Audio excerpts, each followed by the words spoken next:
নমস্কার, মিতালি হোম কিচেনে সবাইকে স্বাগত। আজ আমি বাড়িতে গাজরের কাটলেট বানাচ্ছি। ভিডিওটি শেষ পর্যন্ত দেখার অনুরোধ রইল।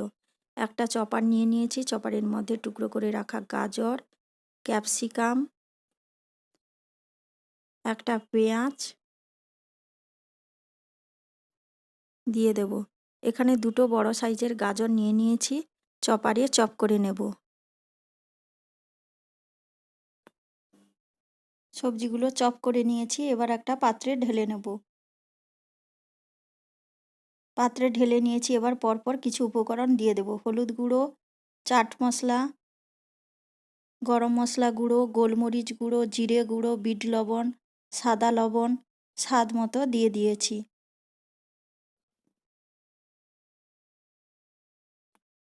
প্রত্যেকবারের মতো আবারও বলছি, আমার রেসিপিগুলো ভালো লেগে থাকলে অবশ্যই আমার চ্যানেলটিকে সাবস্ক্রাইব করে পাশে থাকবেন। এবার একটা আলুকে ম্যাশ করে নিয়েছি, সেদ্ধ আলু দিয়ে দিয়েছি।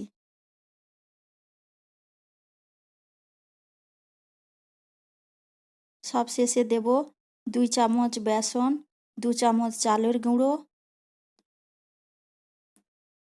ও ধনেপাতা কুচি সামান্য পরিমাণ দিয়ে হাত দিয়ে খুব ভালোভাবে মেখে নেব।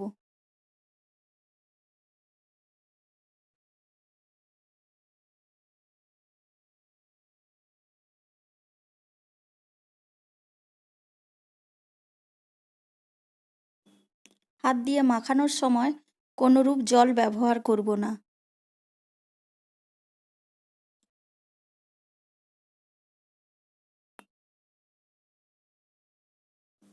মাখানো হয়ে গেছে, এবার 2 হাতে ভালোভাবে সর্ষের তেল নিয়ে নিয়েছি। এবার এক একটা কাটলেটের শেপ দিয়ে দেব।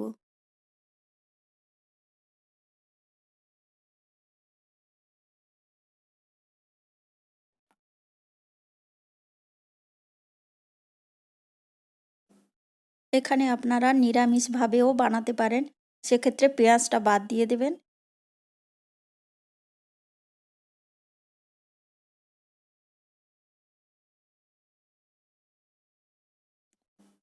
এবার একটা কড়াইতে সামান্য পরিমাণ তেল দিয়ে দিয়েছি, এক একটা কাটলেট তেলে দিয়ে দেব।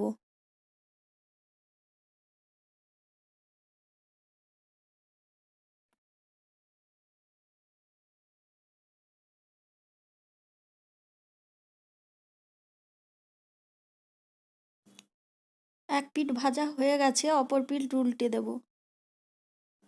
অত্যন্ত কম সময়ে এই রেসিপিটা বানানো সম্ভব। বন্ধুরা বাড়িতে অবশ্যই একবার ট্রাই করবেন। কেমন হয়েছে কমেন্টে জানাবেন। আর আমার চ্যানেলটিকে সাবস্ক্রাইব করে পাশে থাকবেন।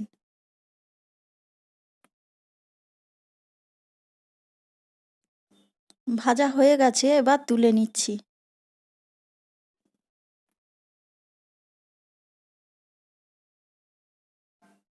চা কফির সঙ্গে কিংবা গরম গরম ভাতের সঙ্গে এই রেসিপিটা অবশ্যই একবার ট্রাই করবেন।